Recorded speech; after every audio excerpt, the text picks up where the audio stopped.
다저스가 또 한 번 파격적인 선택을 했습니다. FA 시장에 나와 있는 투타임 사이 영상 블레이크 스넬을 영입한 건데요. 이미 이 내용에 대해서는 충분히 아시리라 생각되기에 계약에 대한 내용보다는 다저스는 어떤 그림을 그리고 있는지, 그리고 스넬은 어떤 피칭을 보여줄 수 있을지, 진짜 최신판 악당 제국의 면모를 아주 제대로 보여주고 있는 LA 다저스의 이야기를 해보겠습니다. 우선 스넬은 봐야 합니다. 스넬은 92년생 12월 4일 생으로 31살인 나이입니다. 나이가 이제는 적진 않습니다. 그렇게 다저스가 계약한 연수는 나름 합리적인 계약이라 합니다. 요즘 선수들이 옛날 선수보다 다 확실히 에이징 커브가 늦게 오거든요. 빠르면 33살, 늦으면 35살 정도부터 보통 꺾이기 시작하는데, 그런 걸 생각하면 최소 3년 정도는 제대로 써먹을 수 있을 것 같습니다. 그리고 다저스 입장에서 본다면 그에게 주는 금액 자체가 작지는 않기 때문에 그 정도는 아주 쏠쏠히 써먹어야 수지 타산이 맞습니다. 사실 스넬은 다저스에게 꽤나 중요한 역할을 해줘야 하죠. 즉, 선발 역할을 해줘야 합니다. 그런데 스넬은 선발이 가져가야 하는 가장 큰 덕목이 빠져있는 선수입니다. 바로 이닝 이터의 특성이죠. 2020년 코로나 단축 시즌을 빼고 몇 월 시즌 동안 그가 먹어준 이닝은 106.2이닝입니다. 한 해 평균 132이닝을 먹어준 셈이죠. 가장 많은 이닝을 먹어준 것도 2018년 180.2이닝, 2023년 180이닝뿐입니다. 게다가 2018년 이후 2019년엔 107이닝으로, 2023년 이후 2024년에 104이닝으로 180이닝을 던지고 나서는 몸져 누워지는 게 일반적이라고 할 수 있는 스넬이죠. 즉, 180이닝을 쓰면 안 된다는 뜻이기도 합니다. 그를 제대로 쓰기 위해선 대충 5이닝 32게임 로테이션, 즉 160이닝 정도가 그가 먹어줄 수 있는 최대치이지 않나 싶습니다. 1년 평균 연봉을 3천만 달러를 넘게 주면서 이렇게 쓰는 게 맞는 건가 싶긴 한데, 다저스가 다 알면서 선택한 이유가 있겠죠. 그럼 다저스는 어떤 면모에 반해서 스넬을 계약하게 되었을까요? 첫 번째로 뽑을 수 있는 건 역시 고점이 상당하다는 겁니다. 스넬은 기본적으로 볼을 많이 던지는 투수입니다. 거기에 평균 수치로 보면 9이닝당 4.06개나 될 정도로 에이스급 투수가 맞나 싶은 개수를 보여주죠. 그리고 앞서 언급한 것처럼 이닝도 많이 먹어주지 못합니다. 볼이 많다 보니까 선발로 나온 경기에서 대부분 5에서 6이닝 던지는 게 고작이고요. 그런데 볼 컨트롤은 기가 막힙니다. 커리어 평균 9이닝 삼진 개수가 11.23개가 될 정도로 높습니다. 특별한 날에 미쳤다가 아니라 특별히 컨디션 안 좋은 날을 제외하고 항상 공이 미쳐 있습니다. 좀 자세히 들여다보면 스넬은 4개의 구종을 활용합니다. 패스트볼, 커브, 체인지업, 슬라이더인데요. 그런데 이렇게 보셨던 것처럼 공 하나하나가 다 최고 수준입니다. 특히 커브와 패스트볼의 연계가 미친 수준인데요.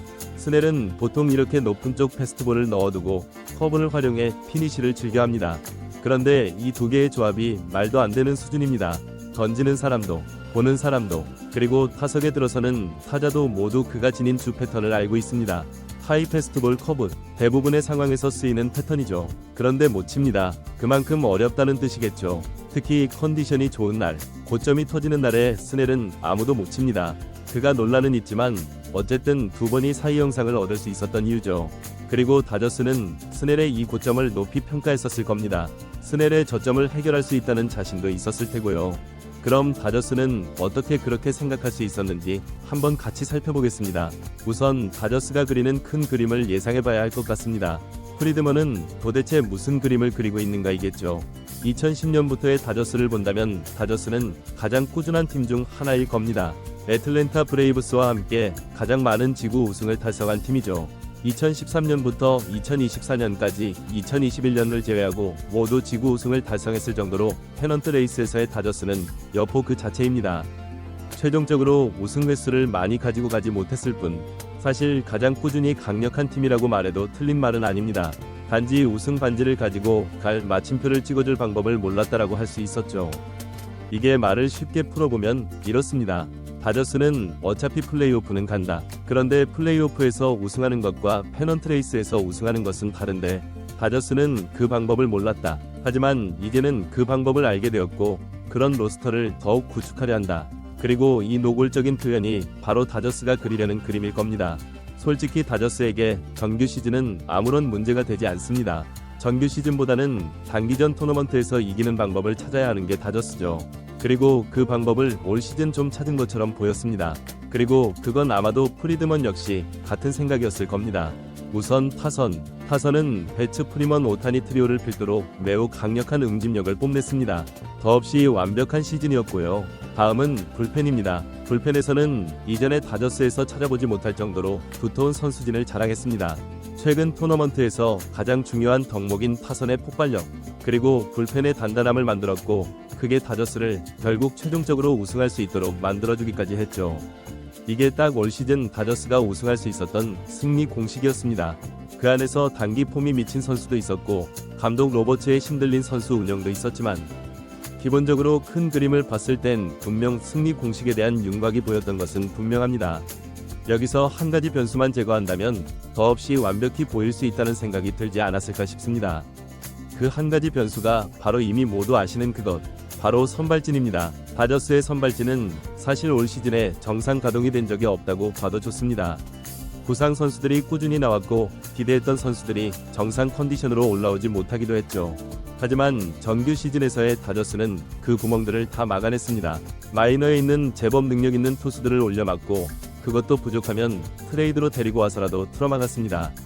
그런데 그건 솔직한 말로 정규 시즌이라서 가능했습니다. 정규 시즌이 끝나고 토너먼트가 되면 땜빵을 채워주는 선수들은 정말 아쉽지만 믿고 내밀 수가 없게 됩니다. 요즘 토너먼트에서 선발진의 구성이 별로 중요하지 않는 것 같다고 하더라도 어쨌든 그래도 믿을만한 투수를 내느냐 그렇지 않느냐는 상당히 차이가 큽니다. 실제로 큰 활약을 해준 플레이어 트레이너나 야마모토, 마지막에 가서 좋은 모습을 보여준 워커 블러가 없었더라면 다저스는 결국 우승을 차지하지 못했을 수도 있습니다. 아무리 불펜과 타선을 강하게 구축했다고 하더라도 선발이 지나치게 무너지면 답이 없다는 것을 너무 뼈저리게 느꼈을 테죠. 바로 이 지점입니다. 다저스 입장에선 이 지점만 딱 보완하면 되는 것입니다. 정규 시즌에서 얼마나 많이 그리고 길게 던져줄 수 있는 투수인가가 중요한 게 아니라 단기전에서 믿을만한 투수, 최고점을 보여줄 수 있는 선수를 보유하는 것, 딱 그게 필요하고 그것이 가장 중요하다라고 판단했을 가능성이 높습니다. 그렇게 되면 스넬의 영입은 매우 타당해 보이죠. 스넬의 영입으로 내년에 다저스가 선발로 내세울 수 있는 투수가 한 명 더 늘어나게 되었습니다.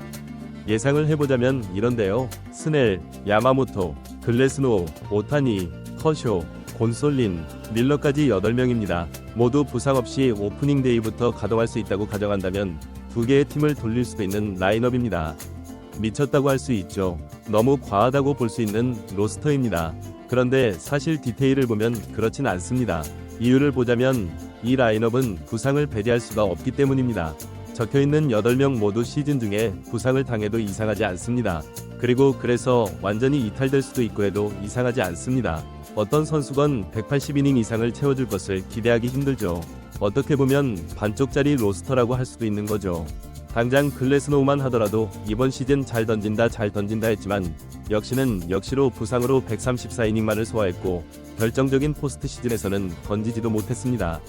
야마모토도 이번 시즌 던진 이닝은 90이닝입니다. 내년에 선발 투수로 돌아오는 오타니는 어떨까요? 가장 많은 이닝을 소화했던 게 22년 166이닝입니다. 거기다 두 번째 수술을 하고 돌아온 시즌이기에 성공을 낙관적으로 바라볼 수도 없죠. 그런데 이걸 나눠서 그냥 퉁쳐서 너네 8명 다 그냥 120이닝씩만 던져줘. 그리고 다 플레이오프에서만 제대로 던져줘 라고 한다면 앞서 이야기했던 부분이 바로 채워집니다.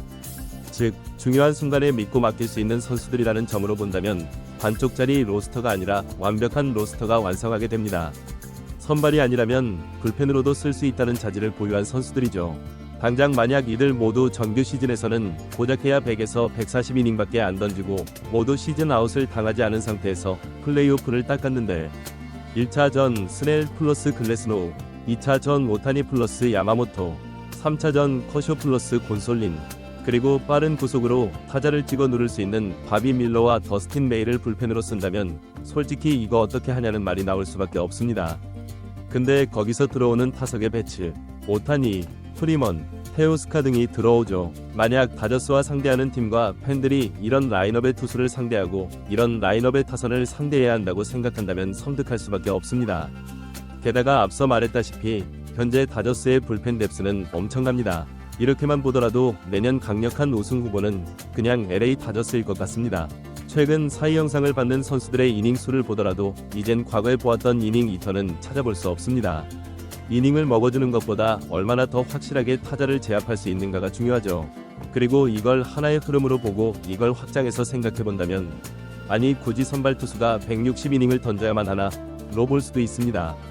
그냥 100에서 120이닝씩 던지는 선발 투수를 더 많이 보유하고 있으면 되는 거 아니야 라고 말이죠. 만약 다저스가 저 라인업으로 MLB 6선발 로테이션을 성공한다면, 또는 1+1 선발 등판을 고정적으로 실현시켜 선발 야구 붕괴의 트렌드를 만들어낸다면, 이건 어찌 보면 트렌드를 선도한다고 볼 수도 있을 겁니다. 그리고 그게 저는 비약적으로 보이지 않습니다. 그게 다저스가 꿈꾸는 그림 같거든요. 어차피 중요한 건 선수 개인의 위대한 성적보다 팀으로서 월드시리즈 우승을 이뤄내는 것일 테니까요. 그래서 내년 다저스의 행보는 정말 기대가 됩니다. 그리고 다저스가 어떤 야구를 펼칠지도 말이죠. 다저스가 만들어내는 모양에 따라 미래에는 우리가 알고 있는 야구가 달라질 수 있다는 생각이 듭니다. 여러분은 다저스의 이 선발 구성 어떻게 생각하시나요? 다저스가 그리는 큰 그림 공감하시나요?